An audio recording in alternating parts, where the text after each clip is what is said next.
Hello, this is Peter Bartholomew. This is the second of a sequence of videos which aim to provide new perspectives on the way one might develop spreadsheet solutions in the future. As an example here, I've just picked working with text. It arose in the context of Chandoo question, and the questioner wanted to extract a small piece of text from a string.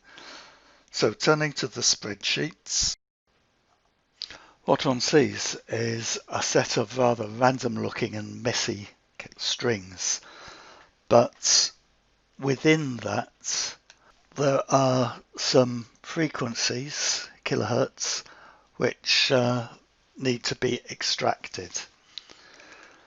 So a sensible starting point might be to go with a search and for underscore kilohertz in B7.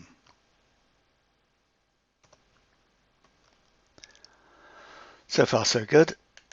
The next step would be a mid to actually look up. Let's start off with the 7. So mid and B7 again.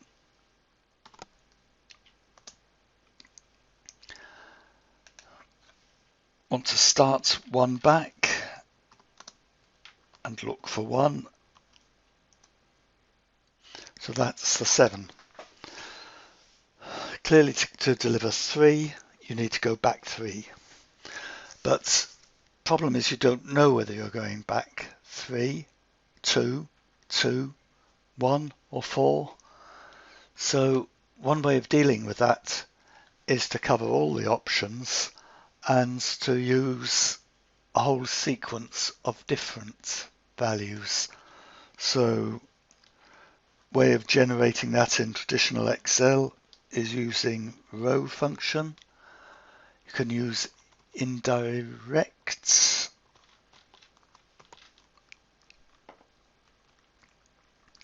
and then rows 1 to 6, say.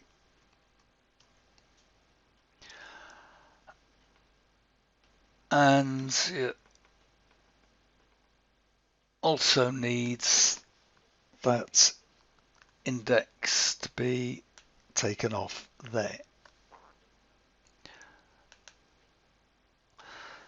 So now we've got all of the possibilities, and it's the 127 that we want. A way of picking that up is look up a very large number, 10 to the 99. Coerce those strings to be numbers where possible, and hopefully job done. Now, many people in the finance community would argue that it is absolutely crucial that all formulas should be shown, nothing should be hidden.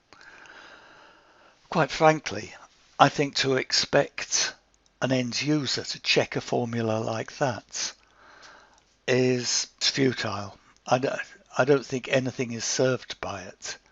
It's far better just to check the results, that it has in fact picked up the values that you want. In traditional Excel, I would recommend using named formulae for functions like this. So going into Name Manager, one can define a new name frequency.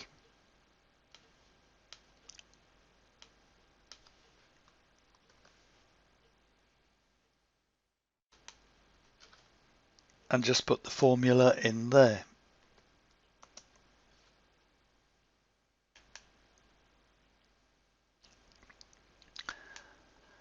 In which case, This formula can just be frequency, and you can build it into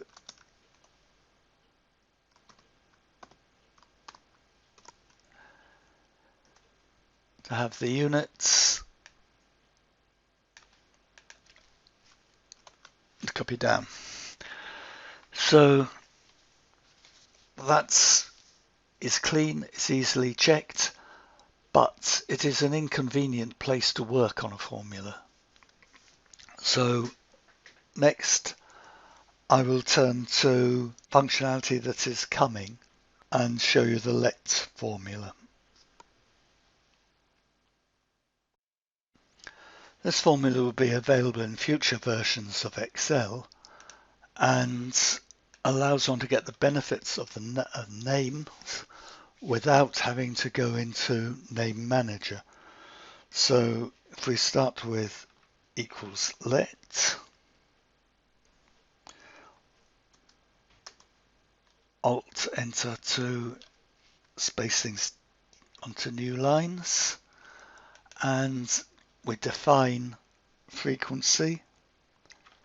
So this is where the name goes, and then the definition follows it with a comma at the end of the parameter. No equal sign is required, and it works there. At that point you can actually start cleaning things up a bit. This row of indirect, let's use a more modern function. So I'll call it K, and this will be sequence of 6.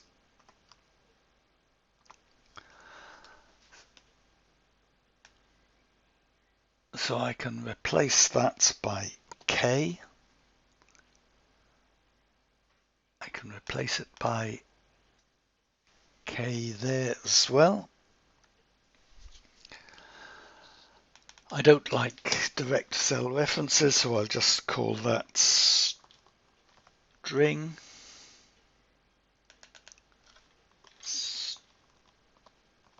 String using a defined name, and it's formula's beginning to shape up. Now I first turn to something very different and look at some of Charles Williams's formulas, which allow a very different approach using some additional functions. In this instance, I want to use a regular expression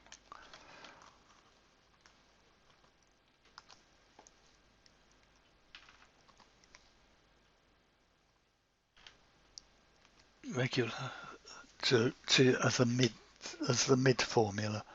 The text, as before, is string, and because at the moment we don't know about regular expressions, I'll just put in kilohertz, KHZ.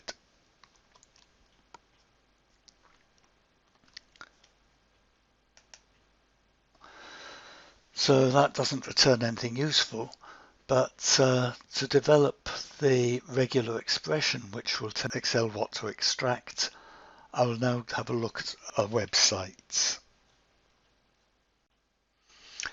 Here you see preloaded the expressions that I'd be searching, and at the top is the pattern that I'm looking for. So I start off looking for digits, which is backspaces and escape and D, and you can see the decimal numbers all highlighted there. I'm not just looking for separate 6 and 2, I actually want the number 62127, so I will pick up the quantifier plus, which will give me 1 or more digits. So now you can see the 127 correctly highlighted there.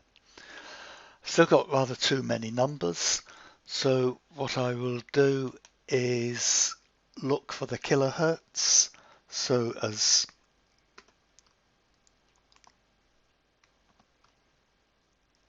explicit character strings, that narrows the returns fragments down to the bits that I want.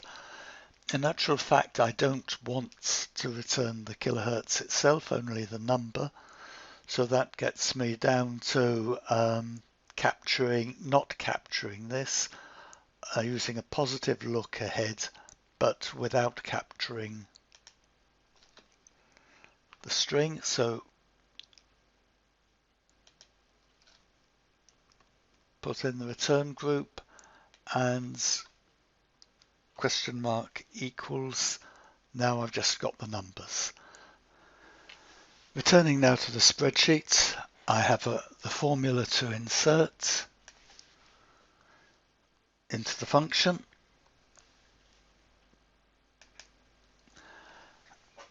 And we see the desired results.